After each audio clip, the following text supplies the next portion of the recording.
உங்களை மதித்து மத்திய உள்துறை அமைச்சரும் அதிமுகவுடைய பொதுச்செயலாளரும் அமர்ந்திருக்கிறார்கள். யாரு? பத்திரிகையாளர்கள் மதித்து உட்கார்ந்திருக்கிறார்கள். நீங்கள் எழுந்து நின்று கையை தூக்கணும், அப்புறம் எழுந்து நின்று கேள்வி கேட்கணும். இது அண்ணாமலை சொல்லாமா? அப்போ அவங்களுடைய மனப்பான்மை இன்னும் அதான் சொன்னேன், இன்னும் அவர் வந்து பாடத்தை உணரவில்லை. எந்த பிரஸ் மீட்டில் மீடியா எழுந்து கேள்வி கேட்க சொன்னாங்க சொல்லுங்க? எந்த பிரஸ் மீட்? என்னுடைய 30 ஆண்டு கால அனுபவத்தில் பிரதமருடைய பிரஸ் மீட்டை நான் அட்டன் பண்ணியிருக்கேன். மீடியா பேரை சொல்லுவோம், கேள்வி கேட்பாமா? எந்த மீடியான்னு சொல்லுவாங்க, பிஐபிக்காக இந்த பிரஸ் இன்ஃபர்மேஷன் பியூரோ ஆஃபீஸர்ஸ் எந்த மீடியா கேள்வி கேட்டது ரெக்கார்ட் பண்ணுவாங்க. எழுந்து நின்று கேள்வி சொன்னதே கிடையாது. முதல்ல இந்த அறிவியலை தன்மையை முதல்ல அண்ணாமலை விட்டொழிக்கணும். ஓகே, முதல்ல இதுவே தவறு. அமித்ஷா சொன்னாரா எழுந்து நின்று கேள்வி கேளுங்கன்னு? ஒவ்வொருத்தராக கேளுங்கினார்.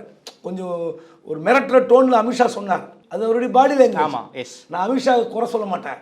ஆனால் எழுந்து நின்று கேள்வி கேளுங்க அண்ணாமலை சொன்னார்ல, மீண்டும் மீண்டும் அண்ணாமலை தவறு செய்கிறார். ஒரு பத்திரிகையாளர் சந்திப்பை எப்படி நடத்த வேண்டும் என்று சுத்தமாக தெரியாத நபராக இருக்கிறார். ஒரு ஐபிஎஸ் அதிகாரி, டிஜிபி பிரஸ் நம்ம எழுந்து நின்று கேள்வி கேட்டுருக்கோமா? இல்லை, உட்கார்ந்தா நம்ம கேள்வி கேட்டு. ஜெயலலிதா பிரஸ் மீட்டு எழுந்து நின்று கேள்வி கேட்டுன்னு சொல்லியிருக்காங்களா? ஜெயலலிதா நிக்கால இல்லை அந்த மாதிரி சிஎம் எத்தனை முறை உட்காந்துருக்காங்க? யாருமே கேட்டது இல்லையா?